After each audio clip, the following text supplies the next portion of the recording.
वैशाख मास महात्म्यम अध्याय 4। राधे राधे। जय श्री कृष्ण। प्रिय श्रोताओं, वैशाख मास में भगवान विष्णु की पूजा अर्चना करने से व्यक्ति को शुभ फल की प्राप्ति होती है। वैशाख मास को धर्म और करुणा का प्रतीक माना जाता है। मान्यता है कि इस महीने में भगवान परशुराम और गौतम बुद्ध का जन्म हुआ था। इस पूरे माह में वैशाख मास की कथा महात्म्य सुनने से भगवान विष्णु की कृपा प्राप्त होती है।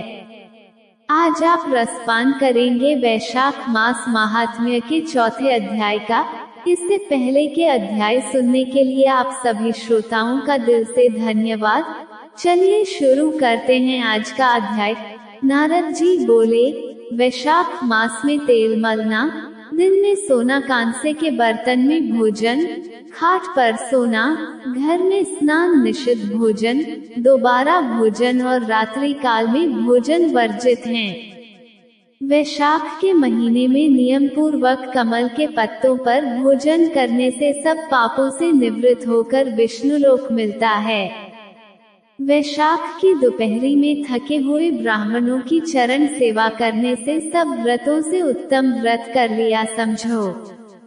जो दोपहर के समय मार्ग चलने से अपने घर आए हुए ब्राह्मणों को सुंदर आसन देकर उसके चरणों को दबाता है और चरणों तक को अपने मस्तक पर छिड़कता है, उसके सब बंधन कट जाते हैं।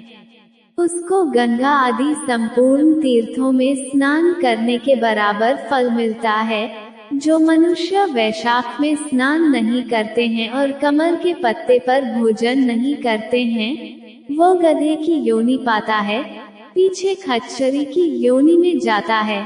जो मनुष्य हृष्ट पुष्ट रोगहीन और स्वस्थ होकर भी वैशाख में स्नान नहीं करता है, वह चांडाल की योनि पाता है। ही राजन, वैशाख के महीने में मेष की संक्रांति के दिन बाहर जाकर किसी तीर्थ स्थल पर स्नान नहीं करता है, वह 100 जन्म तक कुत्ते की योनि पाता है। जो मनुष्य इस वैशाख मास को बिना स्नान किए अथवा बिना दान किए व्यतीत कर देता है, वो पिशाच योनि प्राप्त कर नरक को चला जाता है। वैशाख मास में अन्नदान व जलदान न करने से पाप और दुख कभी दूर नहीं होते हैं, इसमें संशय नहीं है। वैशाख मास में नदी में स्नान करके विष्णु भगवान में मन लगाने से तीनों जन्मों के संचित पाप नष्ट हो जाते हैं, इनमें संशय नहीं।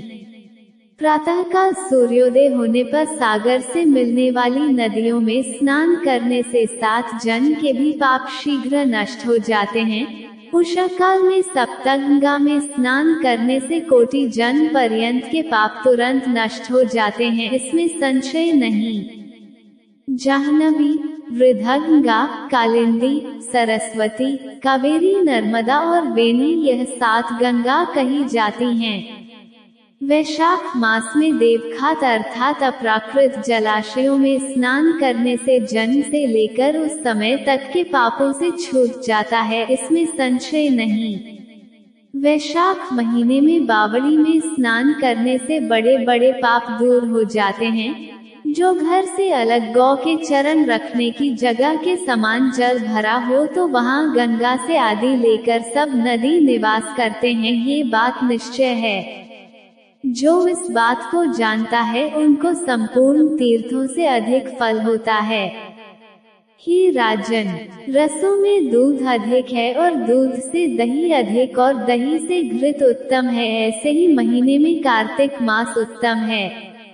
कार्तिक से अधिक माघ अधिक है, माघ से वैशाख अधिक है। इस महीने में जो धर्म किया जाता है वह बड़ के बीज की तरह बढ़ता है।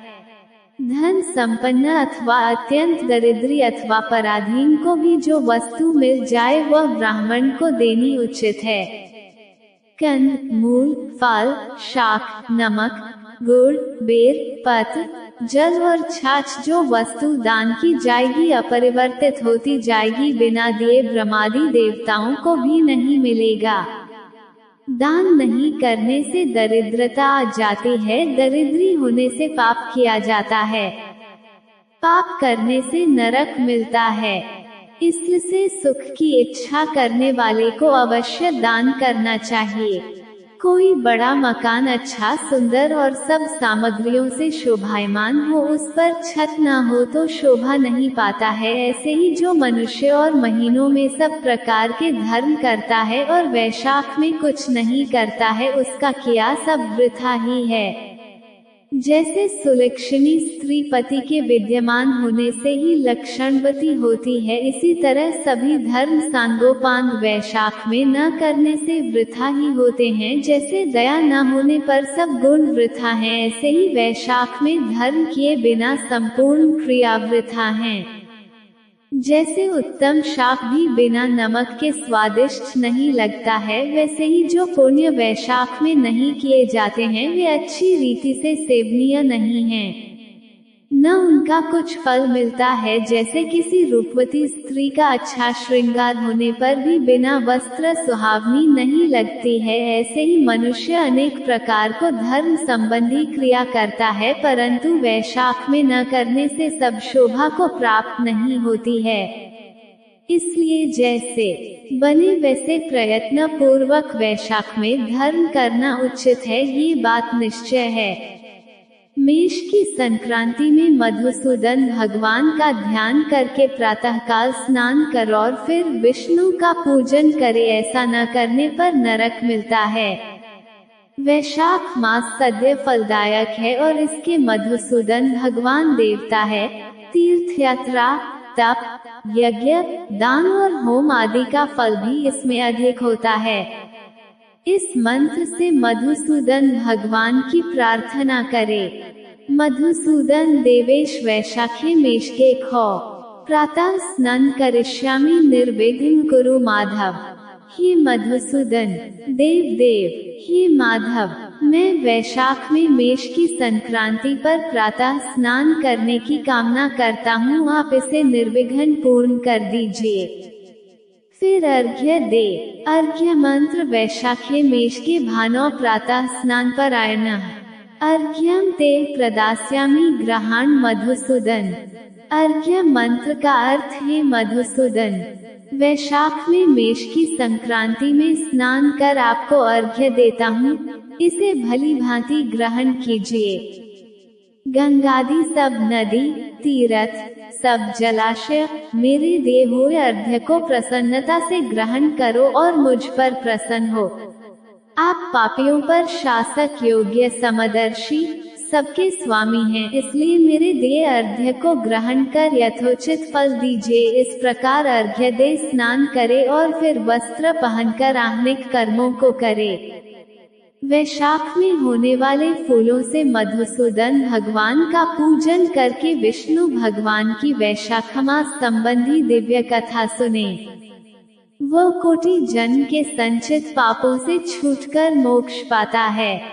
उसको पृथ्वी, स्वर्ग और पाताल कहीं भी दुख नहीं होता। वह कभी गर्भ में नहीं आता है और न कभी माता का दूध पीता है।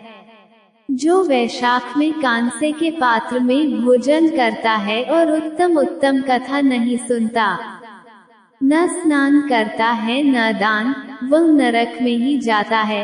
1000 ब्राह्मणों की हत्या का पाप किसी तरह दूर हो जाता है, परंतु जो वैशाख में स्नान नहीं करता उसका पाप कभी दूर नहीं होता। जो मनुष्य स्वाधीन शरीर से स्वतंत्रवर्ती जल में स्नान करता है और स्वाधीन जिह्वा से हरि इन 2 अक्षर का उच्चारण करता है, यदि वह नीच वैशाख में प्रातःकाल स्नान नहीं करता है तो उसे जीवित हुआ ही मरा समझो, इसमें कोई संदेह नहीं है। जिसने किसी भी प्रकार से भी वैशाख के महीने में मधुसूदन भगवान का पूजन नहीं किया वह मुबुद्धि सुख की योनि पाता है। जो तुलसीदास से वैशाख में मधुसूदन भगवान का पूजन करता है वह सार्वभौम राजा हो कोटि जन्म तक अनेक सुख भोगता है, फिर अपने करोड़ कुलों को लेकर विष्णु को सायुज्य मुक्ति पाता है। इति श्री स्कंद पुराणे वैशाख महात्म्ये नारदाम्बरीश संवादे वैशाख धर्म प्रशस्त चतुर्थोध्याय। प्रिय श्रोताओं, ये था आज का अध्याय। इससे आगे का अध्याय आप कल सुनेंगे। उम्मीद है आपको वीडियो पसंद आई होगी। वीडियो को लाइक जरूर कीजिएगा। कल फिर मिलते हैं एक नई वीडियो के साथ, तब तक राधे राधे।